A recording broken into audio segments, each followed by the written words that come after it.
Hola nuevamente, iniciamos hoy con esta hermosa panorámica del campus de Laureles de la Universidad Pontificia Bolivariana en Medellín. Esta es la segunda parte de la lección sobre semiconductores del curso de Fundamentos de Electrónica. Como ustedes saben, mi nombre es Henry Andrade y los acompañaré hoy en esta lección. En este punto es muy importante que ustedes tengan claros algunos conceptos que vimos en la lección anterior. Si no es así, les recomiendo que por favor revisen el video anterior. Los conceptos que deben tener en cuenta para esta lección son el modelo atómico de Bohr, el concepto sobre electrones de valencia, que es un electrón libre, bandas de energía, conductividad, aislantes, semiconductores y conductores, entre otros temas. Muy bien, hoy vamos a comenzar hablando sobre la corriente en los semiconductores. Sabemos que la forma en que un material conduce la corriente eléctrica es muy importante para entender más adelante cómo se van a comportar aquellos dispositivos que están fabricados con materiales semiconductores, tales como el diodo, el transistor, etc. Por lo tanto, es importante que ustedes comprendan el principio de la teoría de bandas. Vamos a retomar este concepto. En esta imagen ustedes pueden observar que en la parte inferior se encuentra el núcleo del átomo con los protones y los neutrones, y luego encontramos una distribución de los electrones en las diferentes bandas, en las diferentes capas y subcapas que se describen en el modelo atómico de Bohr. También encontramos el gap o banda prohibida y una representación en la capa más alta de la banda de conducción del material, que es donde los electrones libres irán a dar para aportar a la conducción de la corriente en dicho material. Veamos, los electrones existen solo dentro de estas bandas de energía, eso es muy importante. No existen en las bandas prohibidas, por ejemplo. Otra cosa muy importante es que cada capa alrededor del núcleo es una banda de energía que está separada por esas bandas prohibidas, lo que significa que para que un electrón pueda pasar de una banda a la otra tiene que ganar energía, se va hacia arriba, y cuando lo hace de una capa más energética hacia una de menor energía, debe perder energía y por lo tanto esa energía será liberada en forma de calor, en forma de alguna radiación electromagnética.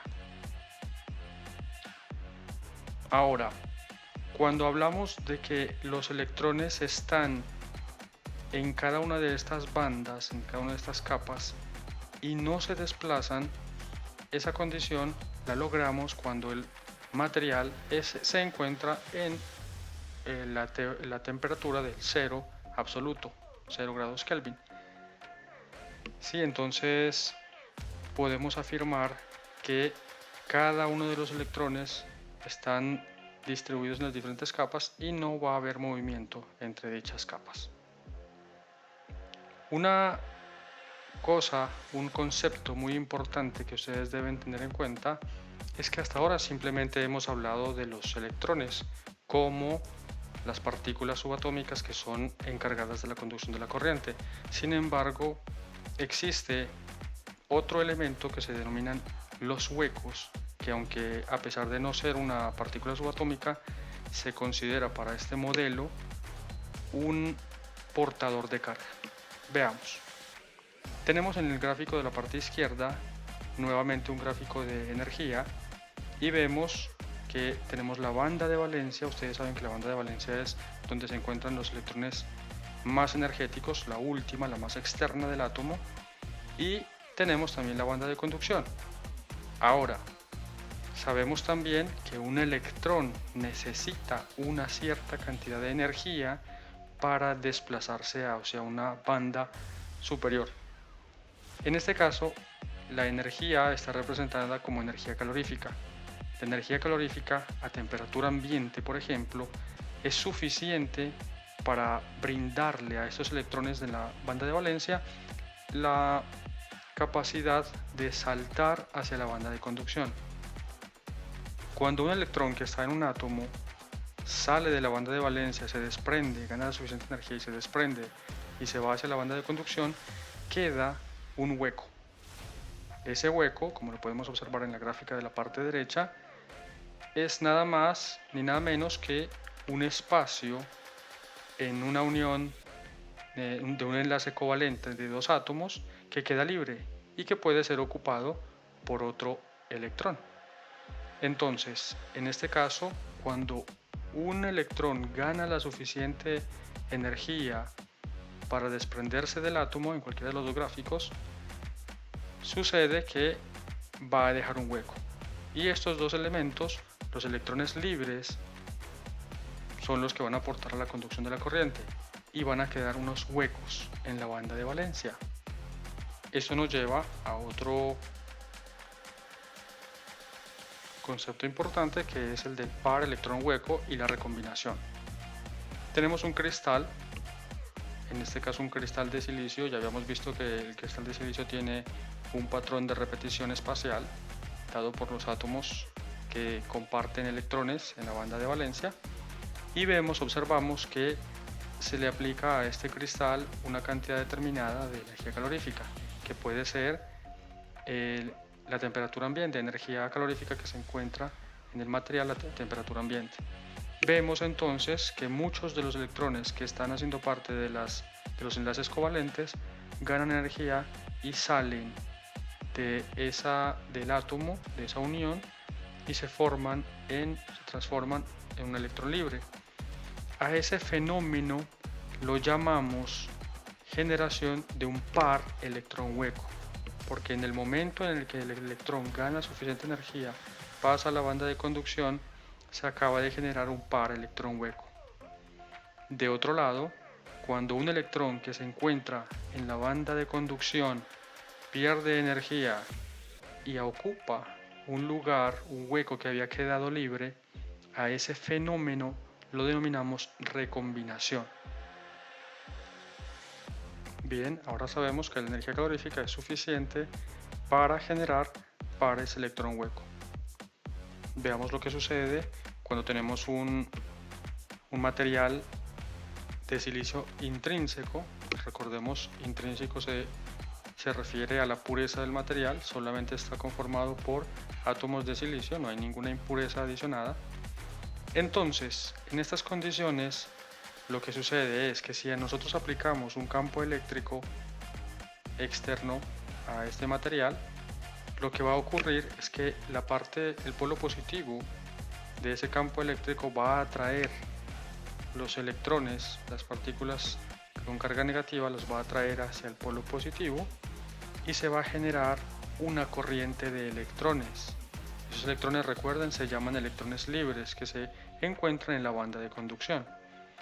Por lo tanto, la corriente de electrones en silicio intrínseco se produce por el movimiento de electrones libres, y ustedes saben que esos electrones libres se acaban de generar gracias a la energía térmica que les dio la suficiente energía, valga la redundancia, para pasar de la banda de valencia a la banda de conducción. Eso es lo que sucede en un material intrínseco. Esta corriente no es muy grande porque la cantidad de electrones que se generan, electrones libres que se generan térmicamente, no es tan grande. Bien, ahora observemos este fenómeno. Lo más común que podemos imaginarnos es una corriente de electrones, ya que estas son subpartículas atómicas que se ven atraídas hacia el polo positivo de una fuente externa. Sin embargo, fíjense ustedes en este gráfico, cuando un electrón es liberado debido a que gana energía y sale desde la banda de valencia hacia la banda de conducción, deja un hueco, que es un espacio libre donde un segundo electrón, por ejemplo, puede venir y ocupar ese hueco. Por lo tanto, el hueco ya no está en esta unión, en esta parte del enlace covalente, sino que se desplazó, por decirlo de alguna forma, hasta esta parte. Luego, un tercer electrón se mueve hasta este hueco de acá, haciendo que el hueco se desplace, entre comillas, y así sucesivamente. El hecho de que unos electrones ocupen diferentes huecos que van quedando libres hace un efecto de que el hueco es como si el hueco se estuviera desplazando y eso me generaría una corriente de huecos, nuevamente entre comillas, una corriente de huecos. Recuerden que un hueco no es una partícula, sin embargo, nosotros para términos del modelo que estamos utilizando, lo consideramos al hueco como un portador de carga positiva. Y mientras que los electrones viajan en un sentido, los huecos lo hacen en el sentido contrario. Haciendo una analogía, es como, imagínense ustedes una fila de personas esperando en unas sillas. Cuando la que está de primera se levanta de la silla y todos los demás tienen que desplazarse una silla hasta ocupar esa nueva, la silla es como si estuviera viajando en dirección contraria y queda en el último lugar. Eso es lo que ocurre aquí con los huecos. En este punto es muy importante tener en cuenta que las partículas que pertenecen al átomo y tienen una carga eléctrica como los protones y los neutrones se complementan con los electrones. Sin embargo, los huecos no son una subpartícula atómica, pero por razones de practicidad con el modelo que estamos utilizando los consideramos como portadores de carga. Ojo, tiene que quedar muy claro, un hueco es un portador de carga positivo, pero no es una subpartícula atómica como lo son el protón y los electrones. Ahora vamos a proceder a hacer un repaso. En este punto les recomiendo que pausen el video y traten de contestar las siguientes preguntas. Muy bien, espero que hayan resuelto todas las preguntas. De no ser así, por favor revisen nuevamente el video. Ahora vamos a hablar de los semiconductores tipo N y tipo P. Como dijimos antes, un semiconductor intrínseco es un cristal puro. Puede ser de silicio, puede ser de germanio o de otros tipos de material. Ahora, los materiales semiconductores, cuando son puros, no son buenos conductores de la corriente, lo dijimos anteriormente. Esto se debe a que no existen portadores de carga libres. Existen algunos que se generan debido a la energía térmica, a la interacción de la energía térmica con los átomos de ese cristal, que hacen que algunos electrones se liberen y vayan hacia la banda de conducción desde la banda de valencia, pero ese flujo de corriente en el material debido a esos portadores libres, si hacemos un promedio total, va a resultar que es cero. La corriente neta resultante debido a esos pares electrón hueco que se forman en el material va a ser cero, ¿sí? Debido a que el material en sí está químicamente estable, tiene el octeto de electrones en la banda de valencia completo, formando enlaces covalentes y por lo tanto no resulta tan beneficioso para el transporte de la corriente. Para solucionar este inconveniente y utilizar los materiales semiconductores en dispositivos de control para el paso de la corriente, se utiliza un proceso químico denominado dopado. El dopado consiste en adicionar impurezas a un cristal puro para convertirlo en un semiconductor extrínseco. ¿Qué son esas impurezas? Esas impurezas son otros átomos de otros elementos que tienen el objetivo de incrementar la conductividad del material. ¿Sí? El dopado incrementa el número de portadores de carga, bien sea electrones o huecos en el material. Mediante esa técnica de dopado se pueden lograr obtener dos tipos de materiales: los materiales tipo N y los materiales tipo P. Analicemos qué sucede en un semiconductor tipo N.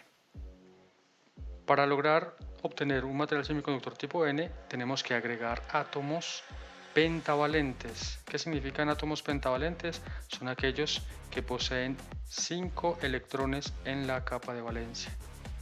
Elementos como ejemplo tenemos el arsénico, el fósforo, el bismuto o el antimonio.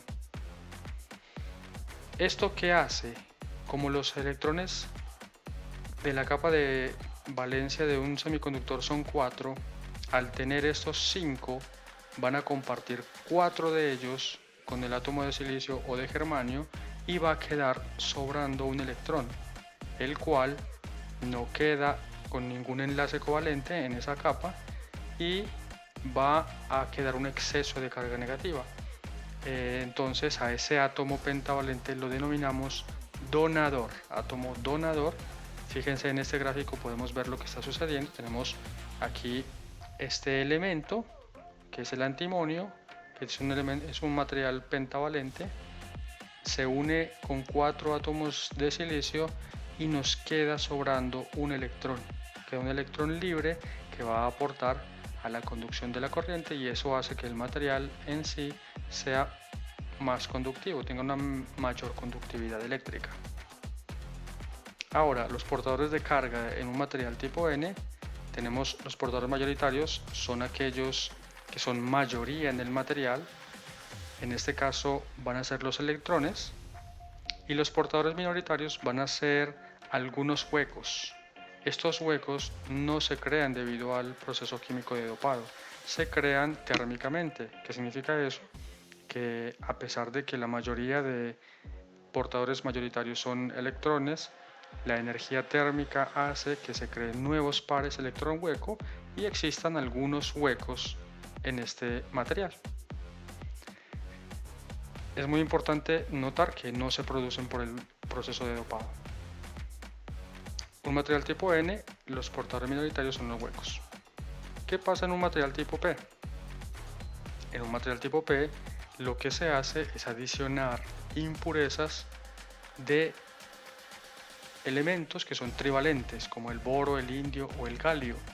De ese modo, lo que nosotros vamos a crear es un elemento, un material que carece de un electrón, porque al mezclarse estos materiales, al combinarse con 4 átomos de silicio, va a quedar un hueco, va a quedar sobrando ese portador de carga que es el hueco, y por lo tanto a ese átomo trivalente se le denomina aceptor, debido a que él es capaz de recibir un electrón de la banda de conducción que pasa a la banda de valencia.